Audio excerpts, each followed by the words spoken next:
Okay, so let's dive right into this. We've got your sources here, and they all seem to be pointing towards something pretty significant happening between Ukraine and Russia right now. Yeah, it looks like a new prisoner swap is the main thing. Exactly. So our goal here, looking at what you've provided, Hmm. is to unpack the key details, get the context from these sources, and maybe figure out what it all tells us about the dynamics right now. And what jumps out immediately from these sources is that this isn't presented as just like a standalone thing. Mm-hmm. They're framing it as the first stage, No. part of a larger process. Okay. And apparently it's a direct result of face-to-face talks they had recently in Istanbul. Ah, Istanbul. Алло, ви мама Антона? Да. Слухайте його. Мам, привет, это я, Антон. Сыночка, привет, Да, мам, повернусь сейчас.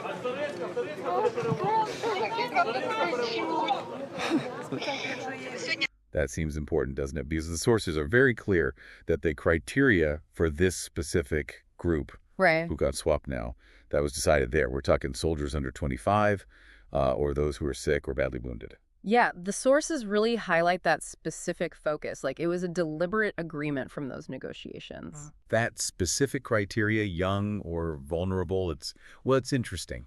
Makes you wonder, based on the sources, what that signals. Could be about the conditions, maybe, or just where they found, some initial common ground despite everything else.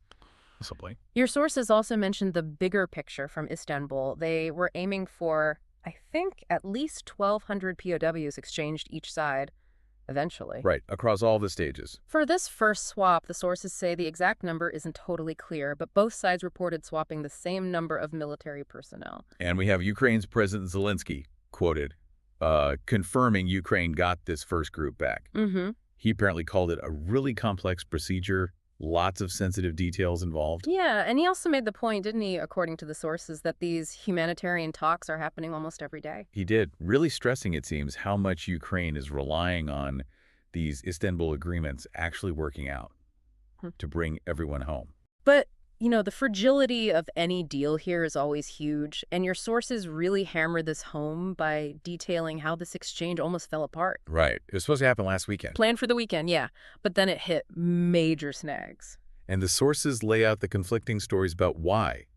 Russia apparently claimed Ukraine was dragging its feet. Yeah, they quoted Russia citing numbers like a list of 640 POWs, saying they had bodies of over 1,000 Ukrainian soldiers ready, Wow. and that Ukrainian officials just didn't show up. But then Ukraine fires back. Completely denies it, according to the text.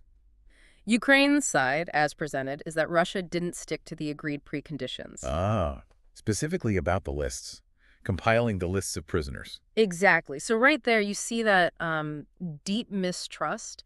It's playing out even around something that looks like a positive step. That difficulty, even getting the swap done, it looks even starker when you see what else the sources say is happening at the same time. Yeah. Because even with this small step on prisoners, the violence is actually increasing. That parallel is pretty stark, isn't it?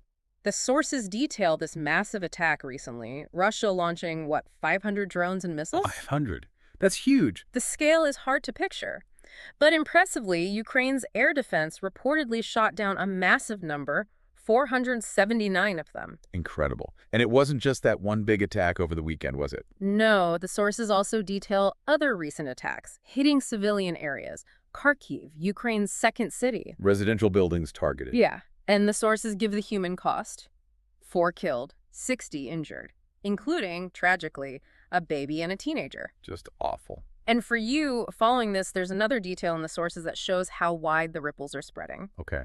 During that big attack, things got tense enough near Poland that Poland, a NATO member, actually scrambled its own fighter jets. Just to secure their own airspace. Just to secure their airspace. Right. That specific incident reported in the sources, it really underlines how close this is pushing towards neighbors. So putting all these pieces from the sources together, the fragile steps on prisoner exchanges, the arguments about delays, and then the simultaneous increase in military action, the attacks on civilians, the tension near borders, it paints a very complicated picture. It really does. You've got this tentative, disputed progress on a humanitarian issue coming from direct talks. Right. Existing right alongside a major military escalation. So when you put those two things side by side, these conflicting movements that the sources show us, What do you think that suggests about where things are headed?